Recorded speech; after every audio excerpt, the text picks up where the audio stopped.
Salut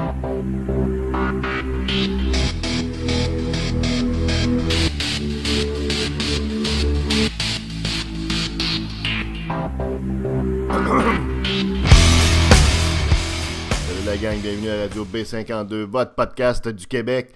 Night Train au micro, on part ça, le bombardier lève, tout le monde est bien assis, c'est parti. On s'en va où? On s'en va au-dessus de la province de Québec, on va parler de hockey de la Ligue de hockey junior majeur du Québec, la LHJMQ, aussi appelée la Q. La Q est en crise. La Ligue de hockey junior majeur du Québec est en crise sérieuse et on a un président, Hercule Poirot, le président de la Ligue, qui se fait aussi appeler Gilles Courteau. Pour les besoins de la cause, on va l'appeler Hercule Courteau ou Hercule Poirot. Eh bien, ce monsieur ne dit mot, pas un seul mot. Sa Ligue est en crise, est en difficulté sérieuse et on n'entend absolument rien. Nada de Gilles Courteau. Les sièges se vident, les gradins sont vides un peu partout dans la Ligue. La Ligue a perdu près de 20% de sa clientèle, mes chers amis, depuis 2012. Donc, c'est une glissade vers le bas, continue et grave. On parle de près de 20%, là, c'est quand même des gros chiffres. On s'entend que c'est un client, près d'un client sur 5, OK? Alors, ça va vraiment pas. On a une baisse. Pourquoi? Pourquoi c'est comme ça?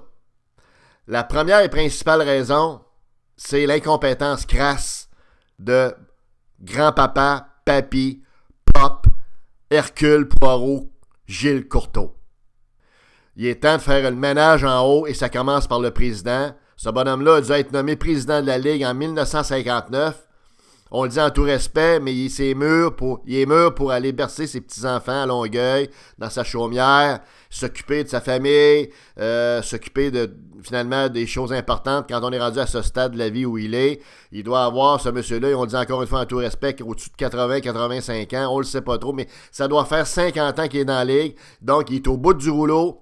Time is up. C'est le principe de Peter. À un moment donné, quand tu regardes ta canisse d'idées, ta canisse de créativité, ta canisse de modernisation, de nouveauté, pour essayer de relancer ta ligue, t'en as plus, c'est vide. Comprends-tu? T'es rendu à 78 ans, t'as fait ton temps, t'as fait ton possible. Mais ça fait plusieurs années déjà que Gilles Courteau aurait dû quitter les rênes de la LHJMQ. Il va falloir que les propriétaires se réveillent, puis le tassent de là, puis mettent un président jeune, moderne, avec des nouvelles idées, qui comprend ce qui se passe dans sa ligue. C'est pas évident à comprendre du côté de Gilles Courteau, parce que comme on dit, l'élastique est un petit peu blanc dans le milieu, la roue elle tourne moins vite, puis dans le fond, le gars s'accroche à un titre, il s'accroche à la job.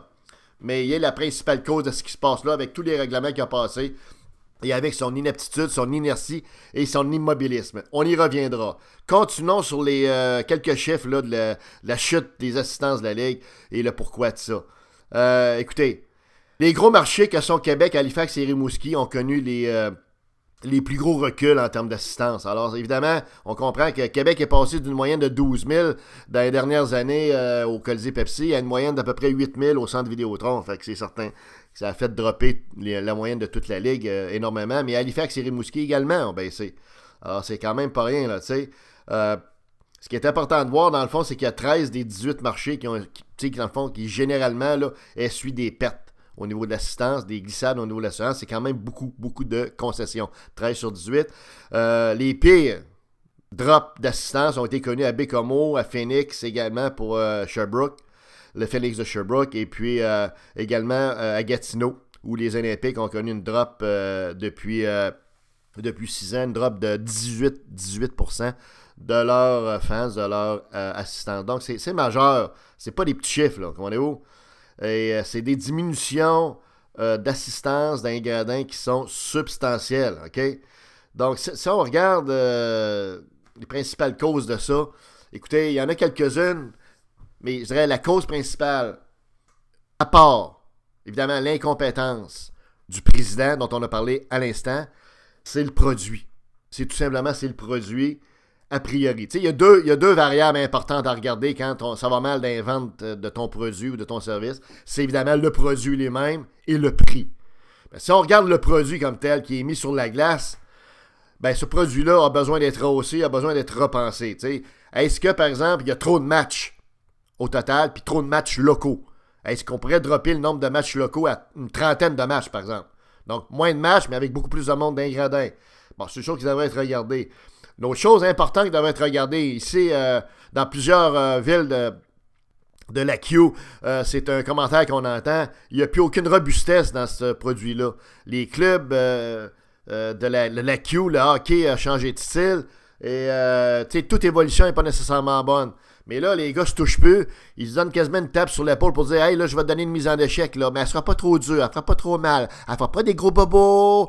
Oup, boum, une petite mise en échec ici et là. » Autrement dit, c'est du hockey de filles, du hockey de fillettes, du hockey très, très sur les talons qui est joué. Pour ceux qui ont joué au hockey, vous comprenez ce qu'on veut dire.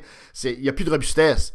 Quand on parle de robustesse, on ne parle pas d'avoir des bagarres générales avec du sang sur la glace, on se comprend, mais d'avoir des solides mises en échec, d'avoir des power forward, des défenseurs qui accotent leur gars bien comme il faut dans la bande, qui donnent des mises en échec, qui font branler les bandes de temps en temps, puis oui, de temps en temps, d'avoir des gars qui droppent les gants, qui sont deux gars forts, c'est bien correct. À Québec, c'est un marché de tough, un marché de hockey robuste, un marché de col bleu. Tous les joueurs qui ont joué soit dans la Q ou dans les Nordiques ou dans d'autres concessions, qui se donnent, qui jouent tough, sont aimés, sont appréciés à Québec. C'est la même chose dans plusieurs marchés. Or, il n'y en a plus de robustesse. Vous regardez un match de la Q, puis vous avez l'impression que se déroule devant vos yeux un match de hockey d'un jeu électronique. Comprenez-vous? On cherche les manettes dans les estrades. On se demande si c'est pas actionné par quelqu'un qui a des manettes de jeux électroniques Xbox ou PS3 ou quelque chose comme ça. C'est absolument incroyable. C'est rendu du hockey technique où les choses se déroulent selon des espèces de schèmes cybernétiques, des modèles mathématiques pratiquement, et ça enlève énormément d'intensité, de robustesse, et ça prend ça. Il faut absolument que quelqu'un comprenne que la robustesse doit revenir. Les jeunes d'un club, pendant une game où il y a deux équipes, OK, une contre l'autre, se textent pendant les entractes quand ils sont chacun dans leur vestiaire. OK, ils se textent, là, ils sont chumés, là, voyez-vous. Alors, quand ils sont rendus sur la glace, pensez-vous qu'ils vont se donner des grosses mises en échec pour se faire des gros bobos? Mais non. Puis le maman, puis le papa, surtout la maman, elle veut pas qu'il y ait des gros bobos non plus. Fait que là, comprends-tu, ils sont à veille de se donner des becs au lieu de se donner la main, si à la finale, lorsqu'ils se donnent la main pour se féliciter. Alors, non, écoute, il y a un élément robustesse avec un R majuscule qui a été expurgé de la Ligue, et ça, c'est la faute de Courtois avec ses règlements. Quand quelqu'un se bat 10 fois dans la Ligue, là, il est quasiment exclu dans le fond de la Ligue puis du monde entier. Il est quasiment exclu de la boule, de la terre. Ça n'a aucun bon sens. Courtois a complètement dérivé sur le plan robustesse. Comprenez-vous? C'est bien beau d'avoir des gars qui ont du patin, qui sont du jeu rapide, des gars. C'est sûr que c'est ça qu'on recherche en premier, mais il n'y a plus de power forward, il n'y a plus de gars robustes, pratiquement peu. Puis quand il y en a un, il faut qu'il se check, comprenez-vous, parce que les règlements de Hercule Poirot sont tellement sévères que le gars veut pas non plus se ramasser dans les gradins à plus jouer parce que Hercule Poirot a décidé que c'était un pas fin puis c'était un méchant. Comprenez-vous? Donc, ces règlements-là sur la robustesse des batailles, ça doit tout être repensé. Là. Ça n'a aucun bon sens. Puis on n'a pas pensé aux gens des estrades. Là. Comprenez-vous? Ça n'a aucun sens ce qui se passe. Comprenez-vous? Comme tel. Alors, l'autre chose qu'il faut voir, c'est que le produit doit être mieux promotionné, puis le produit est en concurrence également avec, évidemment, la diffusion sur le web des matchs, la diffusion aussi à la télévision sur les matchs. Donc, il faut absolument que les gens de la Q repensent leur promotion, notamment la diffusion des matchs et ces choses-là, parce que maintenant, si les gens ont le choix en regardant un match dans leur chambre, sur le web, sur leur ordi ou sur leur cell, plutôt que de se déplacer à l'aréna, ben il y en a bien des jeunes ou des gens qui vont rester chez eux, qui vont regarder ça à partir de leur chaumière, comprenez-vous? Alors, c'est... Bon. Ensuite, il y a une autre chose là-dedans pour vous montrer l'incompétence de Poirot. Il y avait eu une analyse qui avait été faite il y a quelques années, il y a 2-3 ans, pas plus, par un conseiller stratégique dans le domaine du hockey qui s'appelle Ray Lalonde, qui est un gars assez reconnu dans le milieu du hockey.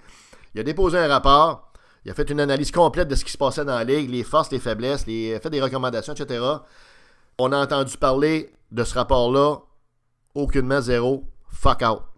Ce rapport-là a été mis sur les tablettes par Gilles Courteau, puis il n'a jamais abordé la situation dans son circuit à partir des conclusions, des recommandations, puis des constats de ce rapport-là. Il a refusé de répondre aux questions de quelques quotidiens importants lorsqu'il y a eu le dépôt du rapport.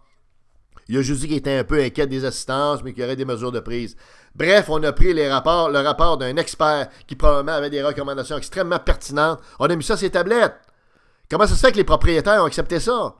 Que Gilles Courteau, qui est une cruche vide, agit aussi innocemment. On peut très bien le comprendre, on vous l'a dit en début de podcast, c'est un incompétent. Mais que les propriétaires qui le payent, parce que c'est l'employé des propriétaires, le commissaire de la Q, là. C'est les propriétaires qui décident de son sort. Que les propriétaires ne l'obligent pas à tenir compte du rapport, puis ne l'obligent pas non plus à publiciser les principaux constats et recommandations du rapport, c'est quand même incroyable, comprenez-vous? Alors, ça n'a aucun bon sens, là, tu sais. Alors, ça, c'est une autre chose. Il faudrait voir qu'est-ce qu'il y a dans ce rapport-là, comprenez-vous? Ça n'a aucun bon sens. Donc, il y a une profonde réflexion à faire au niveau de la Q pour être capable de repositionner leurs produits puis de le rendre attrayant. Pour que les gens puissent commencer à aller dans les arénas, comprenez-vous? C'est une question de marketing puis une question de produit. Au niveau du prix, il y a évidemment des prix qui sont trop hauts. Le prix des parkings, dépenser 10-15$ dans un parking, que ce soit à Québec ou ailleurs, pour aller voir de la Q, pas certain que c'est quelque chose que les gens ont les moyens de se payer maintenant. Alors, voyez-vous, en résumé, il faut que la Q fasse quelque chose. La crise est sérieuse. C'est quand même la ligue de développement pour de jeunes joueurs pour aller dans la Ligue nationale ou aller dans les ligues professionnelles. C'est important. Va falloir qu'il y ait des changements majeurs, drastiques qui soient faits à la tête de la ligue. Le premier mot que les propriétaires doivent faire, c'est mettre dehors, mettre au rebut, mettre dans un sac vert, et le truck arrive, prend le sac vert avec Hercule Poirot dedans, changer le leadership dans la ligue, puis arriver avec quelqu'un qui va arriver avec du sang neuf, des idées neuves, puis un élan neuf. Il faudrait aussi qu'il y ait des consultants qui soient remis là-dedans pour essayer d'avoir un regard objectif, détaché de la ligue, pour être capable de voir qu'est-ce qui se passe là-dedans pour relancer les choses. L'arrivée de Patrick Roy n'a pas augmenté le nombre de billets de saison à Québec. C'est un bon indice que c'est le produit qui est en défaut. Parce que Patrick Roy est aimé à Québec et dans la Ligue en général. Puis c'est un gars qui amène du monde dans les gradins, dans les estrades. Alors c'est quand même symptomatique, comprenez-vous. Ça signifie qu'il faut vraiment qu'on aille en profondeur dans la Q si on veut pas. Ce qui est étonnant en terminant, c'est ce qu'on vous dit là ici en primeur, que ça va très mal dans la Q. OK? Il n'y a aucun journaliste sportif qui en a parlé, y compris Stéphane qui suit la Q. Il y a un silence, il y a une espèce de communion mafieuse, de silence, d'omerta bizarroïde qui se passe dans la Ligue pour ne pas parler des grands problèmes de la Ligue. Pendant ce temps-là, les propriétaires mangent leur bas. Qu'est-ce qu'ils attendent pour se réveiller? Se réveiller, puis mettre dehors Hercule Poirot, puis repartir à neuf sur des nouvelles bases, avec un produit qui est rehaussé, avec des prix qui sont ajustés, avec un calendrier qui est peut-être moins exigeant, puis avec vraiment une approche dynamique, une approche moderne. C'est ce qu'on souhaite à IQ parce qu'on aime le hockey.